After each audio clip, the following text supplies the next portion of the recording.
Today, a significant portion of MMA fans are amateurs who believe that the UFC has gained widespread popularity because of the trash talk of Conor McGregor, the light hand of Jon Jones, and the charming Ronda Rousey. However, in reality, things are somewhat different. All these grandiose names of Dana White's fighting monopoly and money tournaments could no longer exist today. The fact that the UFC is functioning successfully is the merit of two fighters whose names 30 years of UFC history have mercilessly washed away from the memory of even hardcore fans. Two people who, in 2005, sacrificed their best years and health on the altar of the brainchild of the Fertitta brothers. We are talking about Stephan Bonnar and Forrest Griffin.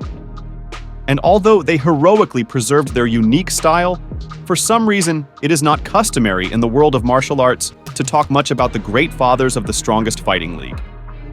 We are here to remember the legendary event that gave birth to the UFC. To do this, we will have to start the time machine again and go to the year 2000. And my friends, I recommend that you don't blink. When Dana White took over the UFC, the league was in a deep hole, but he was an experienced promoter. White built his strategy and began to develop the business well. Martial arts gradually gained popularity, but tournaments and costly organization still did not pay for themselves. The stubborn White continued to bang his head against the wall, hoping that sooner or later he would achieve success. At this rate, by 2004, the Zoof company, which owned UFC, suffered large losses of $34 million. After 5 years of irrevocable investments, the Fertitta brothers were mired in debt and decided that it was time to quit the UFC. But the inquisitive mind of young Dana was visited by a bright thought. He proposed creating a fighting reality show that in the future will win the hearts of old fans and attract millions of new ones. Back in 2005, such a leap of faith was risky and quite expensive for the business brothers, who went into debt and invested about $10 million in the new project. But White was convinced that there was a bright light waiting for him at the end of the dark tunnel. The premise of The Ultimate Fighter was simple. Two teams of up-and-coming fighters train under the guidance of renowned mixed martial arts stars, and then fight against each other in the octagon. The main prize was a contract with the UFC, which was concluded with the winner of TUF Gaming. The 16 of you are among the top unknown professional light heavyweights and middleweights in the country. Over the next 50 days, two legends in the world of mixed martial arts will be instrumental in deciding who wins the UFC contracts. So, among the participants in the pilot tournament were the little-known Stephan Bonnar and Forrest Griffin at that time, which will be discussed. Both had a cascade of jaw-dropping victories behind them, but the weak excitement around the debut reality show foreshadowed an inevitable collapse. However, for a ticket to a rich life, the Ultimate Fighter participants were ready to fight to the death. After the defeat of Lyoto Machida, section and paid for it, and now they're gonna stop the fight. Oh. Stephan Bonnar made a good speed. Behind him, he already had 3 victories ahead of schedule, and ahead he could see a new peak at which the American psychopath purposefully looked with a predatory gaze. The strong Bobby Southworth stood in his way.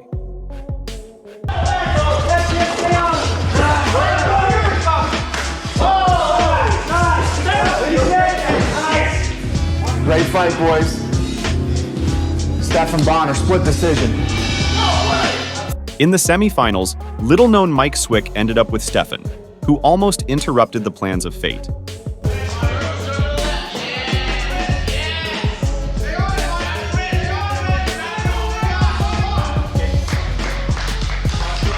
But in the end, submission decided everything.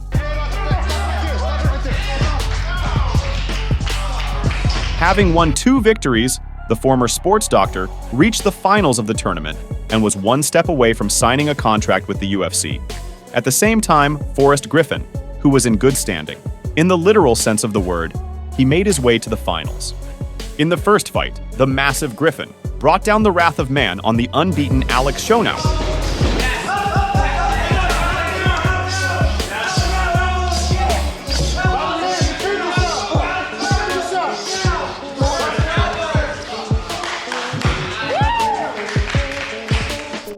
In the tough semifinals, he was pitted against a new prospect who was recklessly cast for the kill, Sam Hoger.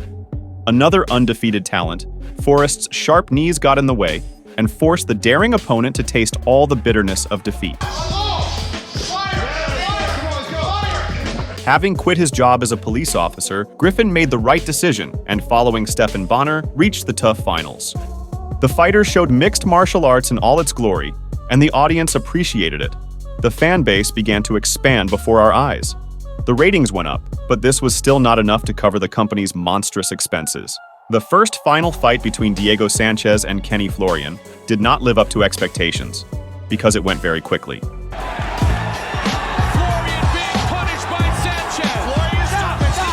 Nobody, including the ambitious Dana, believed that Bonnar and Griffin were capable of turning the situation upside down. Therefore, before the start, he asked the finalists not to crap themselves, and in return promised them mountains of money and worldwide fame. All that was required of them was to fight until the last survivor. Apparently, his words were taken literally.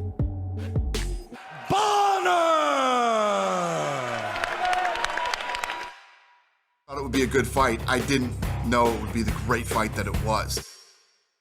The fighters decided not to wait for the fight and put on a show right at the weigh-in.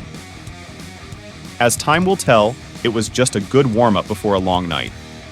It is noteworthy that the UFC managed to gather a small audience and broadcast live the TUF finale. Almost 2 million people watched, but despite the crazy numbers, White literally prayed for double the result after an epic performance from Bruce Buffer. Forrest Griffin! The fighters entered into a fateful battle led by Dana's golden promises. Forrest Griffin quickly launched sharp harpoons. Not wanting to stand on the defensive, Stephan hooked his opponent with a jab, hit him with a heavy low kick, and delicately avoided the overhand. Having gotten a little comfortable in the cage, the fighters began to lightly exchange blows. Nice left and right. Good jab by Bonnar. Striking, then it may go to the ground. Until then, I think these guys are going to go toe-to-toe. Yeah, so far Forrest is getting the better of these. Not even a minute and a half had passed before the battle began to turn into massacre. Everything went into action. Roundhouse kicks, Shots by Forrest. Nice turn side kick. Back kick. head kicks, With the knee. and of course, heavy hooks. The attacks, which were short at the start, have now become protracted.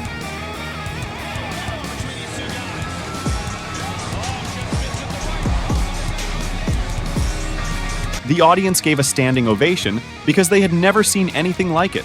With this approach to the fight, it was obvious that soon one of the gladiators would falter and Bonnar became the first. Seeing that his opponent had spaghetti legs, Griffin flew into him with a sweeping overhand and continued to punish him in the clinch. Stephan's granite jaw took colossal damage, but it did not let its owner down. American Psycho managed to spin on the ground, but Forrest got up and the battle continued. There he goes. Back on their feet. Good right hand by Forrest. At some point, Bonnar snatched the initiative from the clutches of a tired opponent. He's got a lot of courage in these exchanges. Really stays in the pocket. But Griffin threw it away and fired after him with a double-barreled shotgun. Now, Stephan looked exhausted, and his attempts to fight were mercilessly crushed. And while the crowd roared with delight, the fighters continued to show off their best strikes. The carnage did not stop even on the ground. Nice elbow by Forrest. Finally, the first round ended, and to the applause of the audience, the fighters went to their corners. Thanks to the spectacular battle that Bonnar and Griffin threw in the first 5 minutes, more than 8 million people tuned into the broadcast. The tough finale began to spread exclusively through rumors. By the beginning of the second round, more than 10 million people were already watching the promising fight. Despite extreme fatigue, Bonnar went on the attack at the first opportunity.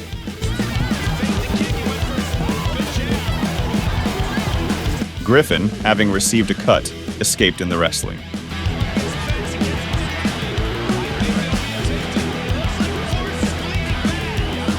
However, in the current trend of the battle, the ground did not become an obstacle. Forrest's blood turned his face red and alerted Herb Dean. But upon entering the rush, Griffin only grinned. He's had a lot of time to heal. And look, still, Forrest Griffin. Stopping such a battle because of a cut would have been a fatal mistake, so the fighters entered the battle with renewed vigor.